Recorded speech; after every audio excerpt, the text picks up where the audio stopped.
Se você é um crente em Cristo Jesus, você certamente tem como esperança pelo menos uma das duas opções que eu irei trazer aqui.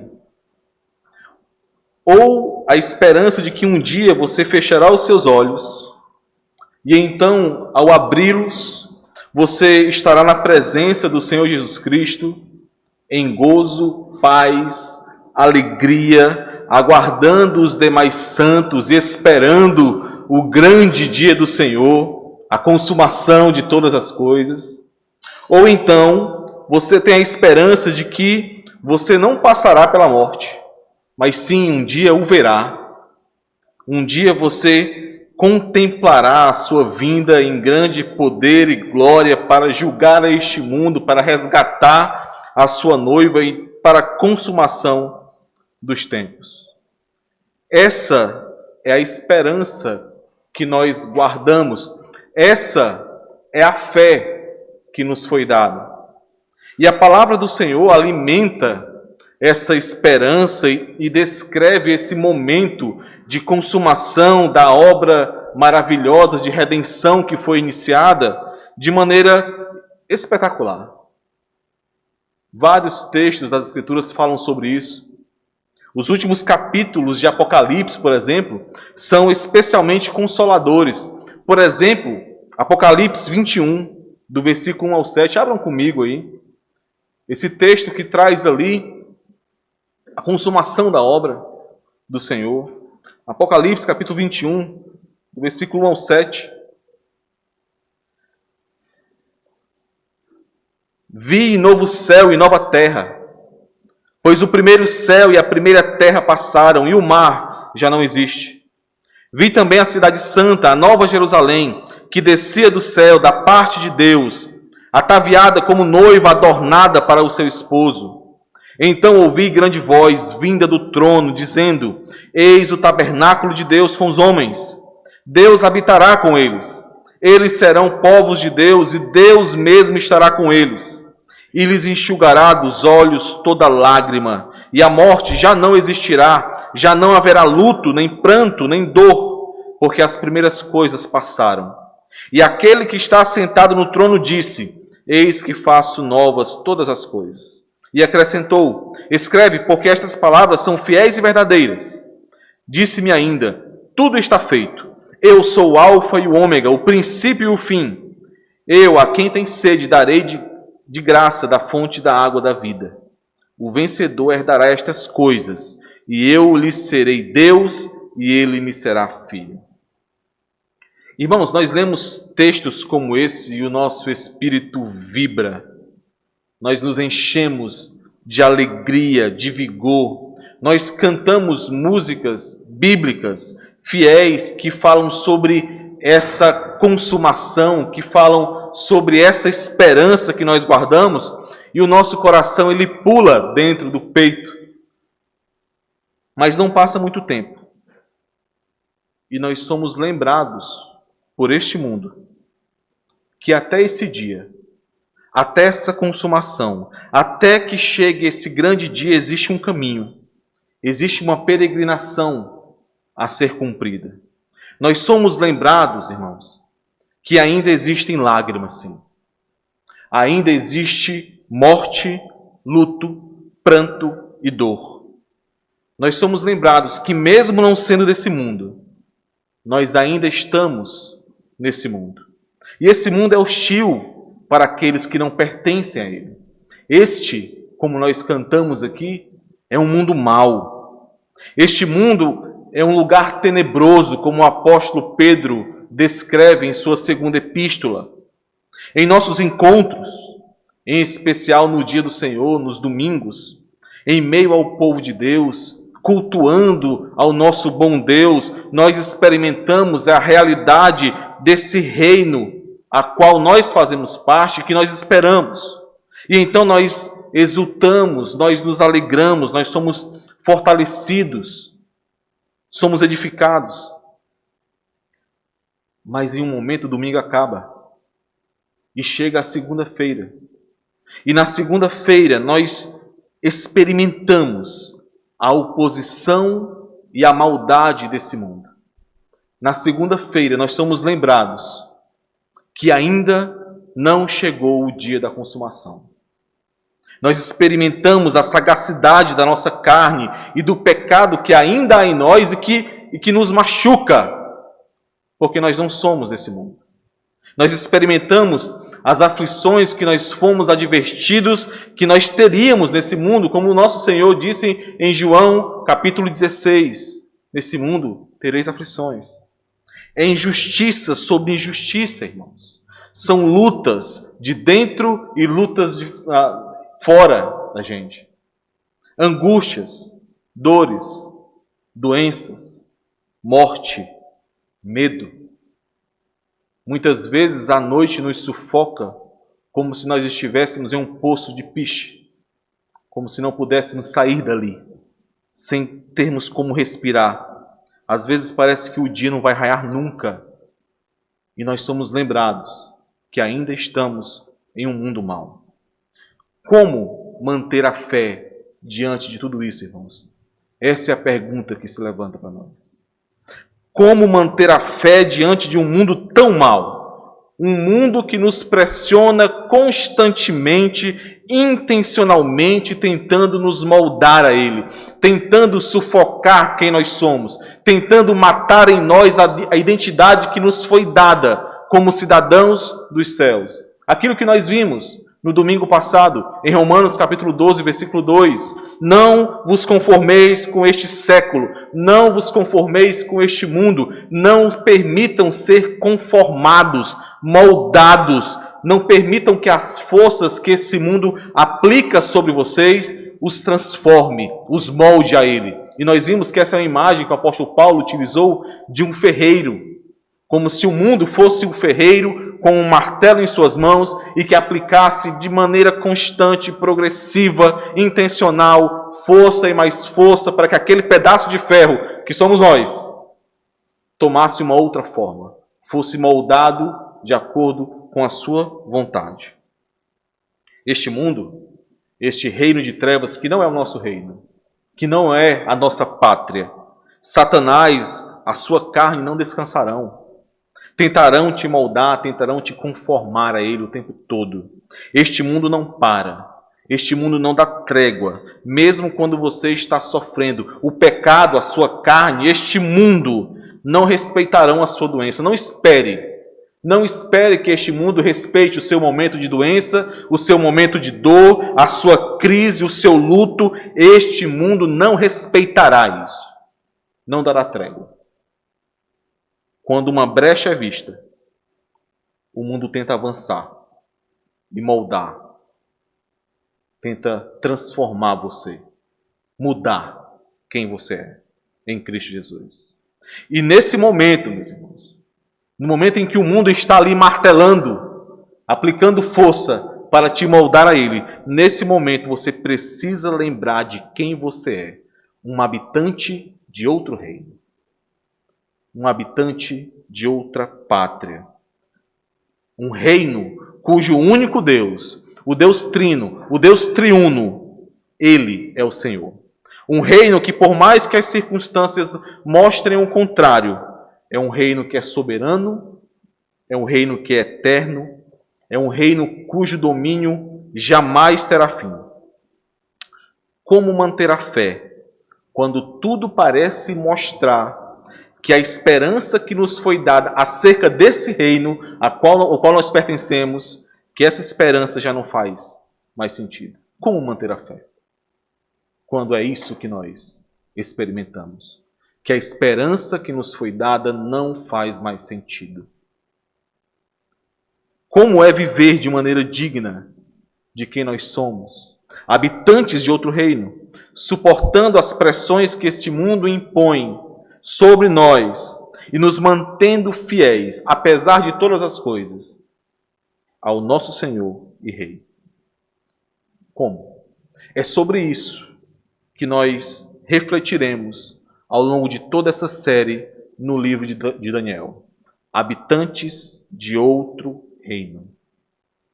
São nessas questões que nós refletiremos.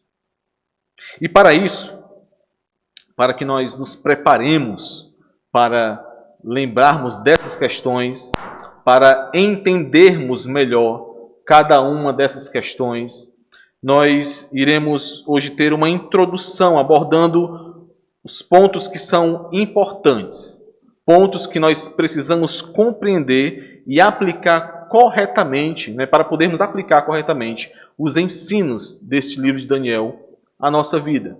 Pontos estes que nós precisamos lembrar ao longo de toda a exposição, ter isso em mente para que à medida que formos lendo, entendendo e aplicando o livro de Daniel, nós possamos fazer isso de maneira correta, fazer isso de maneira a sermos edificados pelo Senhor. Essa introdução ela será então conduzida pelos 2 primeiros versículos de Daniel.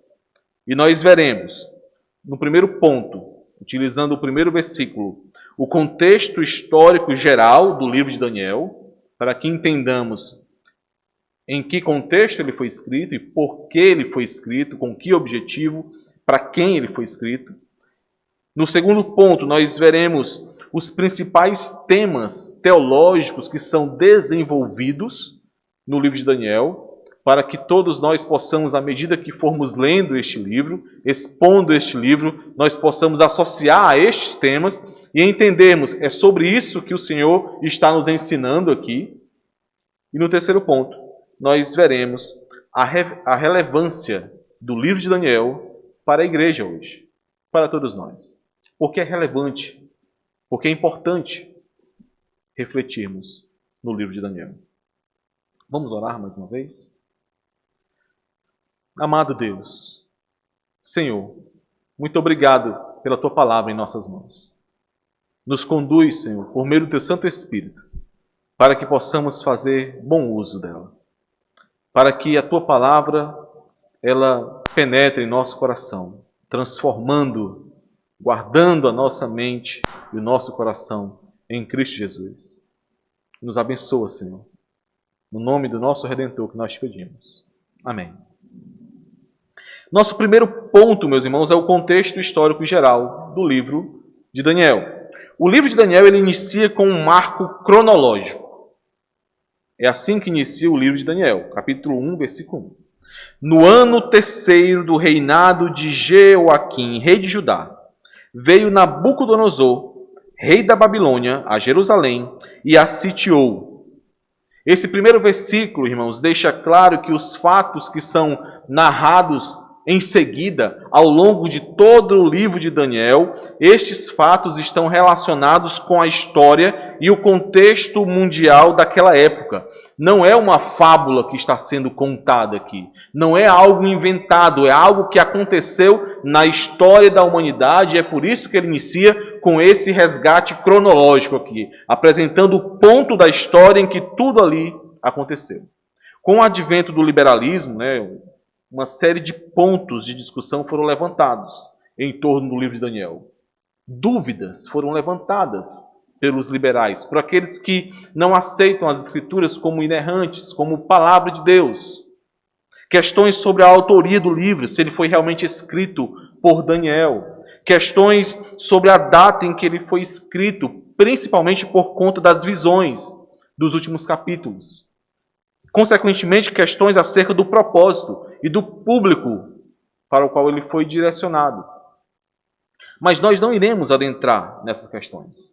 Além do trabalho árduo de homens chamados e capacitados pelo Senhor para combater estes enganos levantados pelos liberais, nós confiamos, já comentei sobre isso em outros textos da Escritura, nós confiamos na soberania do Senhor e na condução do Santo Espírito de Deus para a preservação da palavra de Deus e, consequentemente, da noiva de Cristo.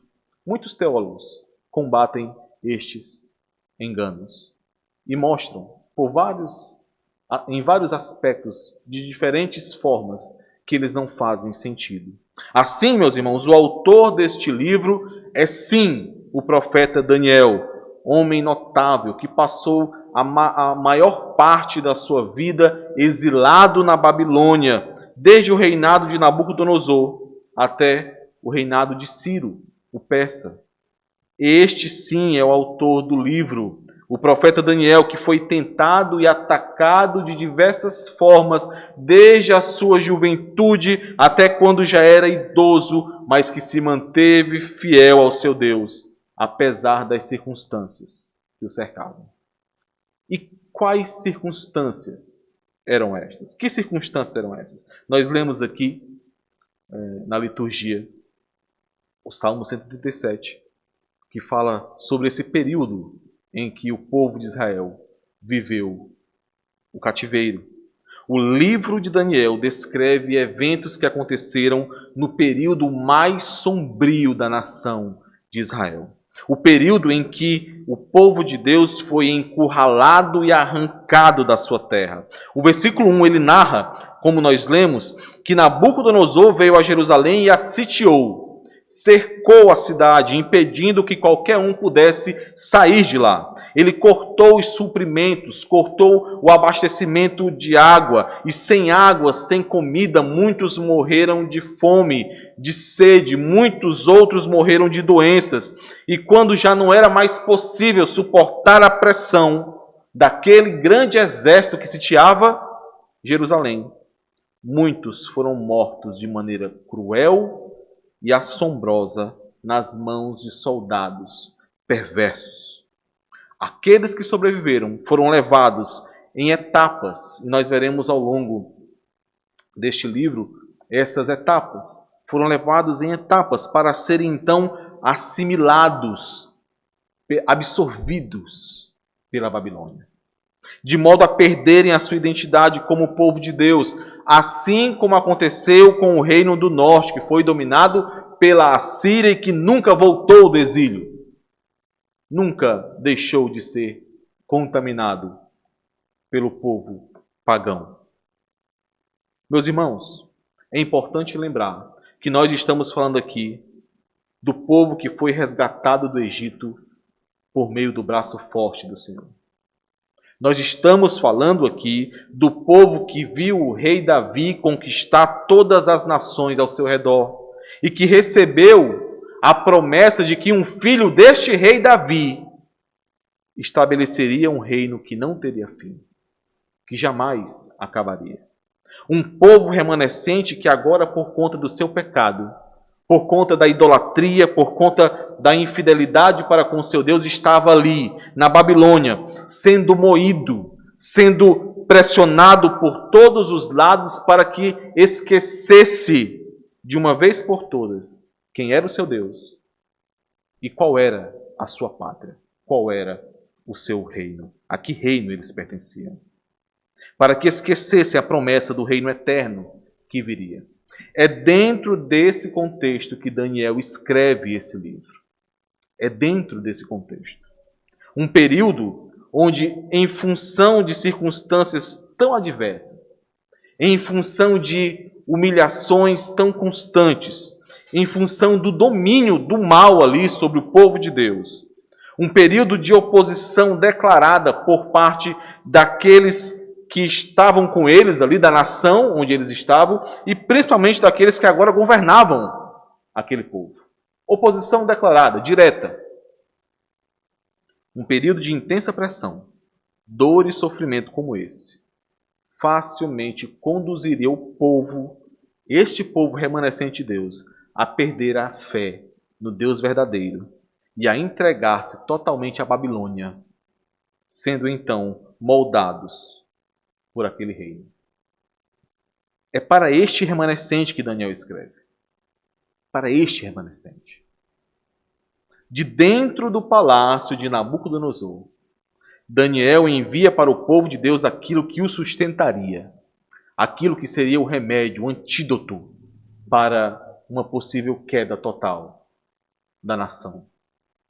Aquilo que os manteria firmes, apesar de tudo o que eles estavam passando. Meus irmãos, um livro, uma mensagem, a própria voz de Deus dizendo que apesar de tudo o que aconteceu, apesar do poder e da crueldade de Nabucodonosor e de todos os reis que se levantariam depois dele, Daniel narra uma série de reis, uma cronologia de 70 anos, pelo menos. ainda que Jerusalém e o templo do Senhor estivessem agora somente em escombros e entulhos. Apesar de tudo isso, Daniel está escrevendo este livro para este remanescente, para dizer que o Deus de Israel, o único Deus, o Deus que fez uma aliança, um pacto com aquele povo, com Abraão, com Davi, apesar de tudo, o Senhor, o nosso Deus, está no controle de todas as coisas. É isso que Daniel está lembrando àquele povo. Ainda que tudo possa indicar que não, ele reina soberano sobre o universo, como nós cantamos aqui. É ele quem muda o tempo e as estações, Daniel 2:21. Remove reis e estabelece reis. Ele dá sabedoria aos sábios e entendimento aos inteligentes. Não há nada, nem ninguém que o impeça, irmãos. A sua promessa, o seu plano continua avançando e avança apesar e através dos reinos desse mundo. Apesar das aparências tão doloridas, Deus está no controle e o seu reino está sendo, sim, estabelecido. É como se Daniel estivesse gritando aqui, à medida que narra esses fatos. Vocês ainda possuem uma pátria. O seu rei ainda reina. Não esqueçam disso. Irmãos, repito, um livro, uma mensagem foi enviada a um povo que sofria as aflições de peregrinar em uma nação que não era sua, uma nação que os odiava, um povo que corria um grande risco de sucumbir às pressões e dores e esquecer a sua identidade. Somente a palavra de Deus, irmãos, somente a palavra de Deus tem poder para guardar e sustentar o seu povo em uma situação como essa. É por isso que a palavra do Senhor é tão vital para todos nós. Um povo também peregrino em terra estranha, como nós somos. Nabucodonosores virão, irmãos. Reis deste mundo mau se levantam constantemente e tentam nos espremer neste mundo. Tentam nos pressionar neste mundo, como aqueles que estavam na Babilônia foram pressionados. A Babilônia, ela está nos cercando e muitas vezes nós não percebemos isso. Muitas vezes estamos sendo moldados por este reino que não é nosso e estamos sorrindo para ele. Estamos flertando com ele. As consequências do pecado, o mal, as angústias, as dores, a morte, tudo isso te açoitará, irmão. Tudo isso. Tudo isso te espremerá, te pressionará. E saiba, neste momento, não será o seu emprego, o seu dinheiro, o seu status, o seu ego, nada deste mundo poderá te manter de pé em meio às pressões e os açoites que este mundo certamente lançará sobre você. Somente a palavra de Deus poderá te sustentar. E você precisa estar preparado para isso. Nós veremos isso ao longo do livro de Daniel. Daniel estava preparado para suportar esses açoites. Nós precisamos estar preparados para isso. O salmista, no Salmo 119, nós tivemos a exposição total do Salmo 119, e é um salmo que fala direto sobre isso. Sobre o poder da palavra de Deus, sobre o amor à palavra de Deus, sobre a palavra de Deus como aquilo que traz vida ao crente, ao Filho de Deus. Mas eu trouxe 2 versículos que são emblemáticos acerca disso no Salmo 119. No Salmo 119, versículo 50, o salmista diz assim: O que me consola na minha angústia é isto, que a tua palavra me vivifica. No versículo 92, mais à frente, ele diz assim: Não fosse a tua lei ter sido o meu prazer, há muito já teria eu perecido na minha angústia. Irmãos, parece óbvio demais. Parece até absurdo ter que exortar crentes a se apegarem à palavra de Deus, a lerem a palavra de Deus, a deleitar-se na palavra de Deus, a ler de capa a capa todo dia, buscando ali consolo, firmeza no Senhor. Parece absurdo ter que falar isso. Mas é como o nosso pastor comentou hoje pela manhã. Isso só evidencia e deixa ainda mais clara a oposição e a pressão que este mundo, que a Babilônia tem feito sobre você, para te impedir de buscar a única fonte de sustento e de firmeza em meio às aflições e lutas desse mundo. Por isso, meu irmão, resista. Aplique força você também. À medida que este mundo tenta te pressionar, tentando te conformar a ele, aplique força você também por meio da palavra de Deus. Força que vem não do seu poder, mas do poder do alto, da nutrição do alto, da santa palavra do Senhor. Então, irmãos, lembrem desse contexto, à medida que nós formos refletindo em Daniel. Daniel está escrevendo a um povo exilado, vencido, angustiado, mas que precisa manter-se firme na convicção de que eles ali não fazem parte da Babilônia. Não são daquele reino. Aquela não é a pátria deles. Eles são habitantes de outro reino e por isso precisam manter-se fiéis à sua pátria, ao seu rei, ao seu Senhor. No segundo ponto, nós temos os principais temas que são desenvolvidos em Daniel. Dentro desse contexto que nós vimos, dentro desse contexto ali do cativeiro babilônico e da necessidade de fortalecer o povo de Deus, nós temos os principais temas desenvolvidos nesse livro de Daniel. O primeiro destes temas é o reino messiânico de Deus. E isso é encontrado frequentemente em Daniel. Nós vemos isso de maneira mais forte ainda, de maneira paralela, nos capítulos 2 e 7.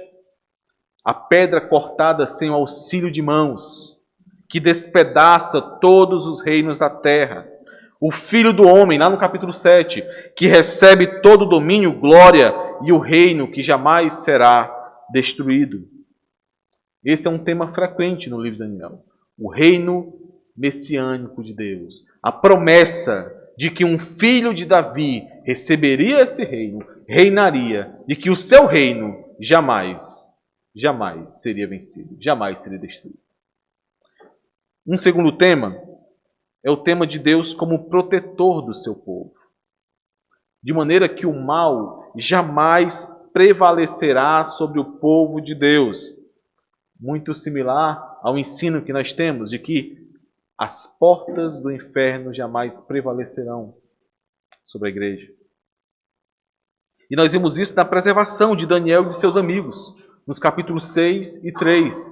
As famosas narrações e relatos ali da cova dos leões, Daniel na cova dos leões, e dos seus 3 amigos na fornalha de fogo ardente ali, né?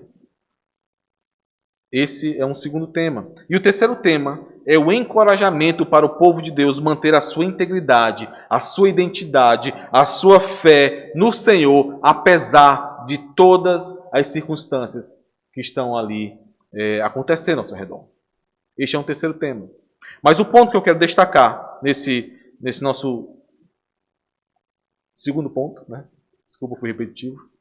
O ponto que eu quero destacar é que todos esses temas eles são enfatizados e são desenvolvidos no livro de Daniel, tendo como firme fundamento a soberania de Deus.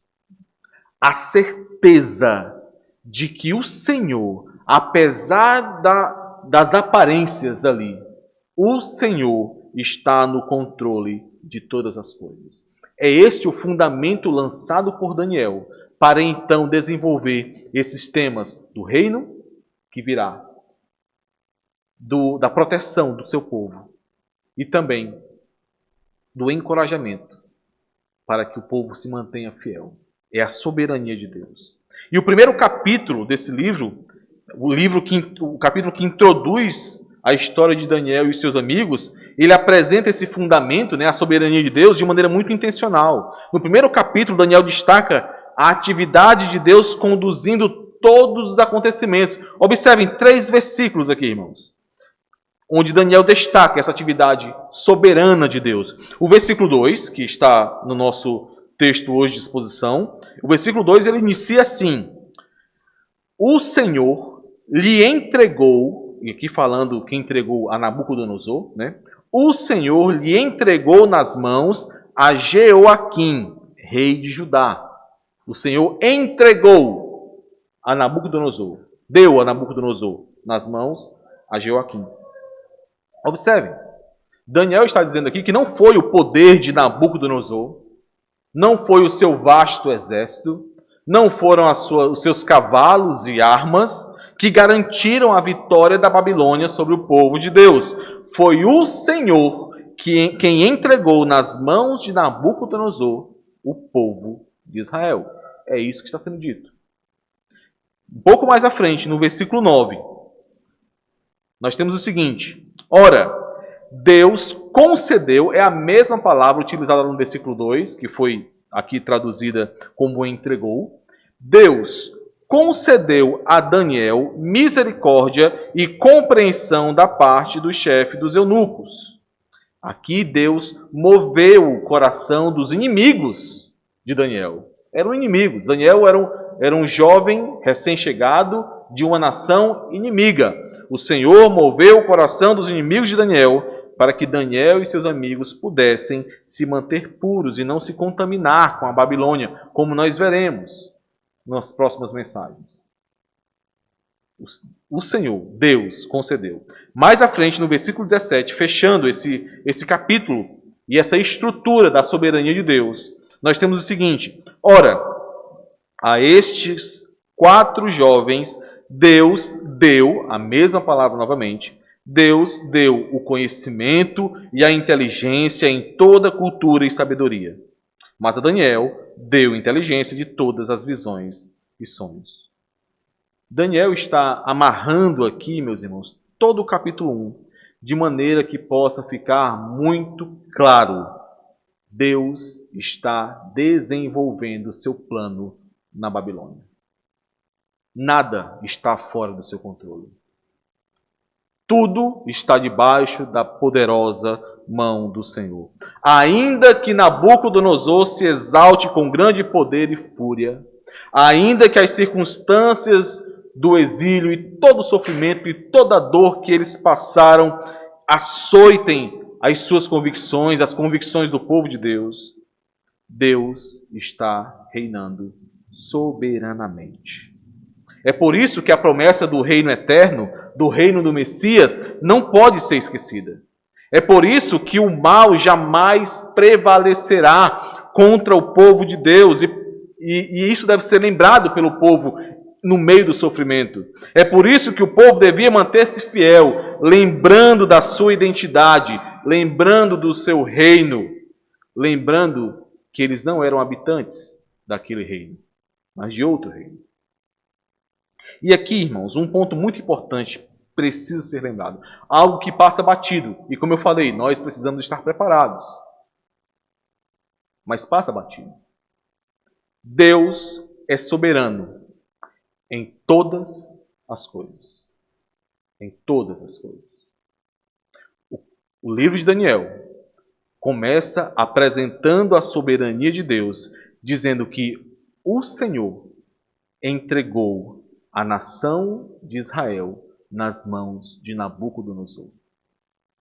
O Senhor entregou a nação de Israel nas mãos de Nabucodonosor. Foi o Senhor quem fez isso. Ele, os gemidos, as dores, tudo que é narrado na Santa Palavra de Deus acerca desse período tão difícil, o Senhor entregou essa nação nas mãos de Nabucodonosor. Deus é soberano em todas as coisas. em todas as coisas, naquelas que nos alegram e naquelas que nos entristecem, naquilo que compreendemos e naquilo que jamais nós entenderemos. Deus é soberano na fartura e na escassez. Deus é soberano na vida e na morte. E, sobretudo, algo que jamais nós podemos deixar de lembrar. Deus é soberano e também é santo, misericordioso, bondoso e amoroso, de maneira que, enquanto Ele é soberano, Ele não deixa de ser bom. Ele não deixa de ser misericordioso. Ele não deixa de ser santo. Ele não deixa de ser quem Ele é. A soberania de Deus muitas vezes é encarada por nós nos momentos em que isso nos traz grande conforto e alegria. Mas nós precisamos lembrar que Deus é soberano em todas as coisas. De modo que tudo que Ele faz é bom e perfeito, tudo. E ainda que as aflições e sofrimentos deste mundo nos tentem a duvidar disso, porque nós não compreendemos, porque nós não conseguimos ver além dos nossos olhos, nós podemos estar certos, convictos de que o Senhor, o Deus soberano, nos ama, ama o seu povo, guarda o seu povo, sustenta o seu povo. O povo pactuado com o Senhor, e observem, falando mais diretamente de nós aqui, o povo pactuado por meio do precioso sangue de Jesus Cristo, uma aliança eterna e inquebrável. Este povo pode ter certeza que, apesar das circunstâncias desse mundo mau, o Deus soberano ama a cada um destes. É sobre isso que Paulo fala em Romanos 8. Abram, por favor, Romanos 8. Vamos ler alguns versículos. É sobre isso que Paulo fala.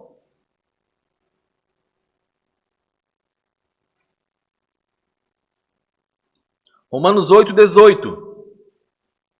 Olha o que Paulo está dizendo aqui. Porque para mim, tenho por certo que os sofrimentos do tempo presente não podem ser comparados com a glória a ser revelada em nós. Avança para o versículo 28 agora. Sabemos que todas as coisas cooperam para o bem daqueles que amam a Deus, daqueles que são chamados segundo o seu propósito. Qual é a conclusão de Paulo, então, irmãos? Versículos 31 a 39, na sequência. Que diremos, pois, à vista dessas coisas? Se Deus é por nós, quem será contra nós? É difícil ver que Deus está sendo por nós em meio ao cativeiro da Babilônia, irmãos. É difícil lembrar que Deus está ali sendo por nós em meio às aflições desse mundo. Quando a soberania de Deus, quando o amor de Deus, quando a bondade de Deus não parecem tão presentes em nossa vida. Mas Deus é por nós. Aquele que não poupou o seu próprio Filho, antes por todos nós o entregou, porventura não nos dará graciosamente com ele todas as coisas? Quem intentará acusação contra os eleitos de Deus? É Deus quem os justifica. Quem os condenará? É Cristo Jesus quem morreu, ou antes quem ressuscitou, o qual está à direita de Deus e também intercede por nós. Quem nos separará do amor de Cristo? Será tribulação, ou angústia, ou perseguição, ou fome, ou nudez, ou perigo, ou espada?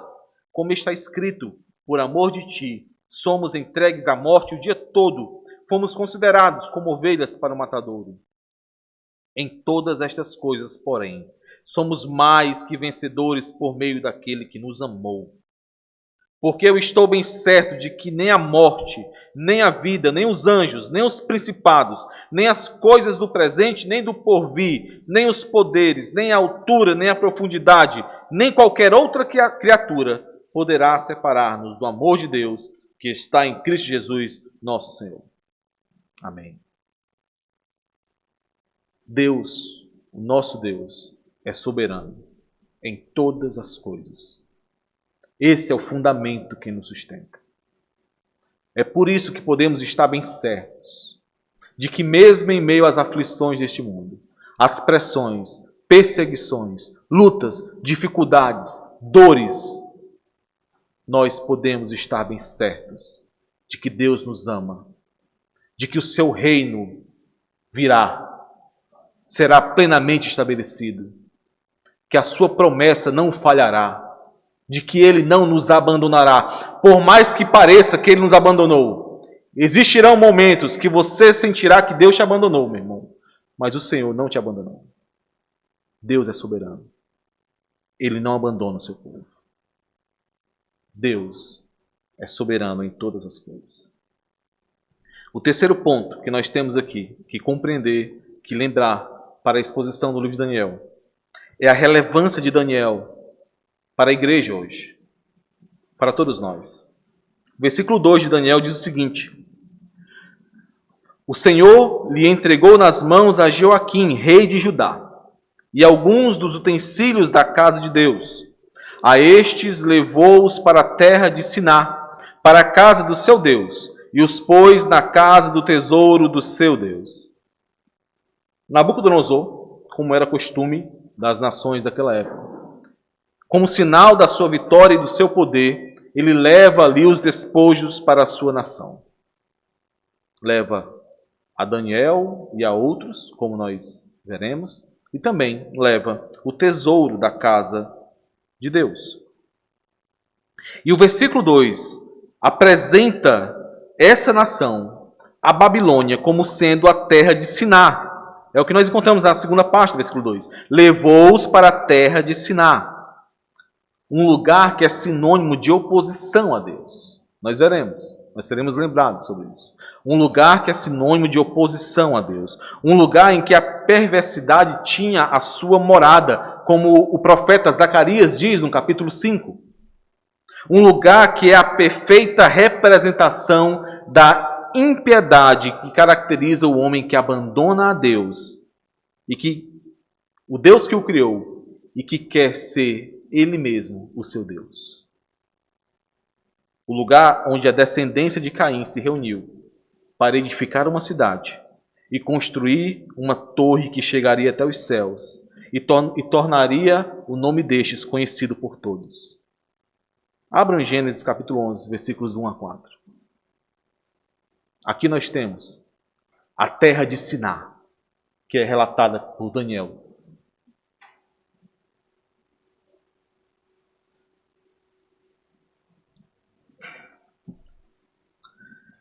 Gênesis 11. Ora, em toda a terra havia apenas uma linguagem e uma só maneira de falar. Sucedeu que, partindo eles do Oriente, a descendência aqui de Caim, deram com uma planície na terra de Siná e habitaram ali. E disseram uns aos outros: vinde, façamos tijolos e queimemo-los bem. Os tijolos serviram-lhes de pedra e o betume de argamassa. Disseram: vinde, edifiquemos para nós uma cidade, uma torre, cujo tope chegue até os céus, e tornemos célebre o nosso nome, para que não sejamos espalhados por toda a terra. Mais à frente o Senhor os confunde e chama aquele lugar de Babel. Siná. Irmãos, a mensagem de Daniel, ela é relevante para nós. Primeiro porque nós não sabemos se nós continuaremos desfrutando da liberdade que nós ainda temos como igreja do Senhor. Nós não sabemos. Isso pode mudar a qualquer momento. E nós precisamos estar preparados para nos mantermos firmes e fiéis ao Senhor, mesmo diante da perseguição daqueles que governam este mundo. Precisamos estar preparados para nos mantermos fiéis. Mas existe algo mais.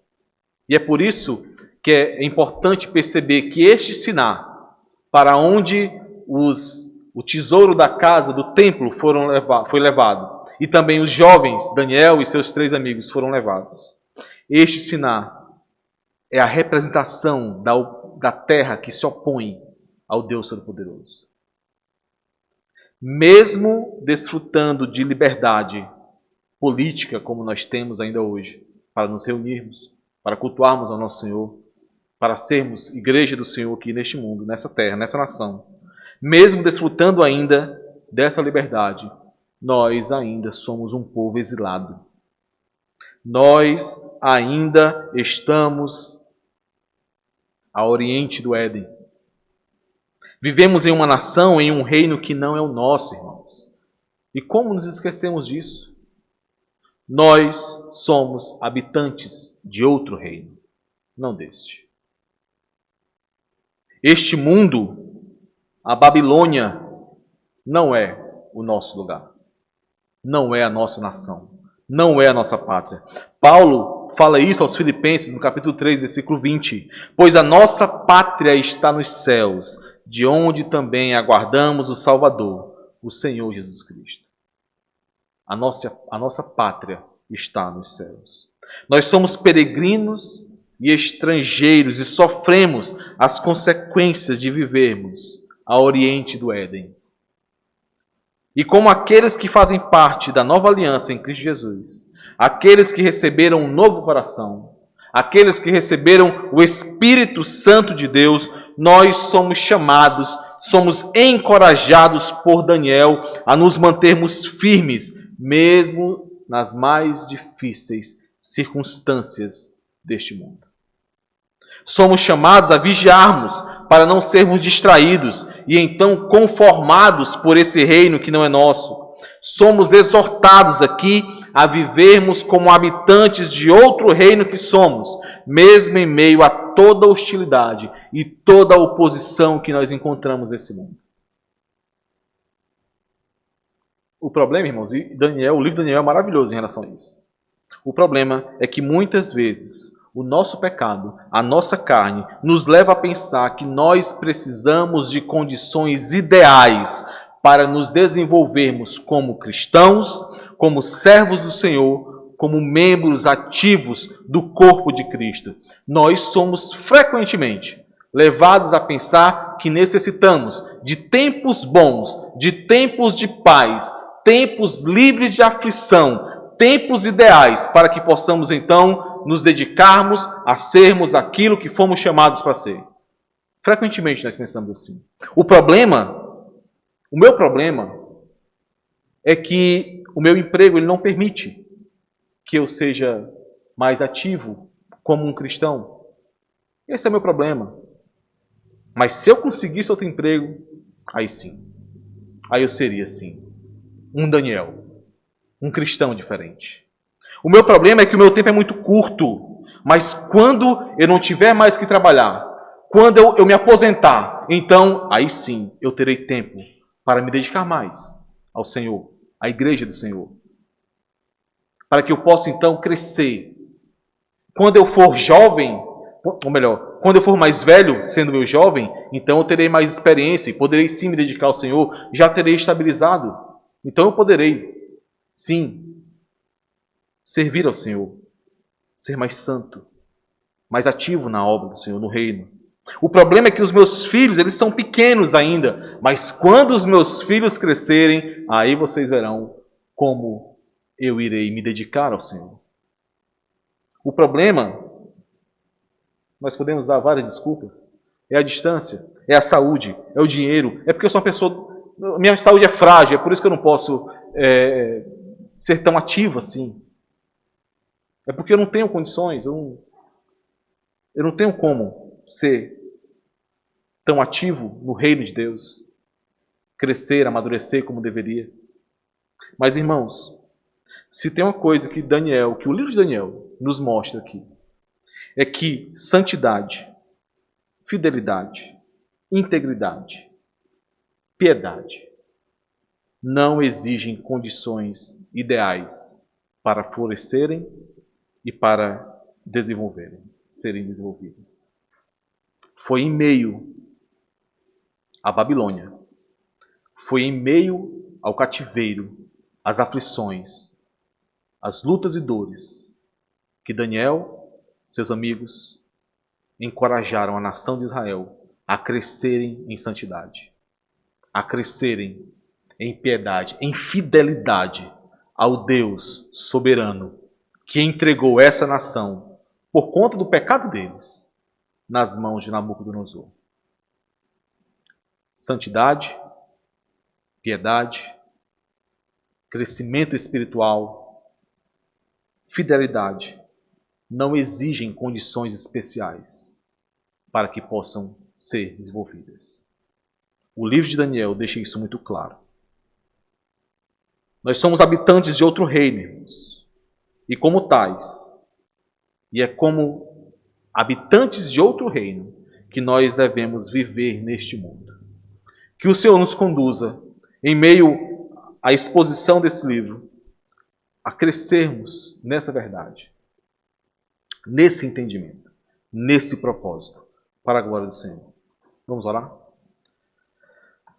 Senhor amado, ó Senhor, nós te louvamos pela tua misericórdia, porque somos pecadores, mesmo que resgatados pelo sangue do Cordeiro, ainda pecamos contra o Senhor.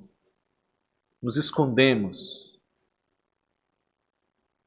nos afastamos, mas o Senhor é o Deus soberano que nos ama e nos toma por tua forte mão. Nos abençoa, Senhor, para que, em meio a este mundo mau, em meio à oposição que é tão característica a este mundo, nós possamos nos manter firmes, olhando para o Senhor, para a tua soberania, para o teu amor, para o nosso Redentor, para que, olhando para o Senhor, possamos nos manter firmes, fiéis ao Senhor. Por favor, Pai, nos ajuda, abençoa a tua igreja, em nome de Jesus. Amém.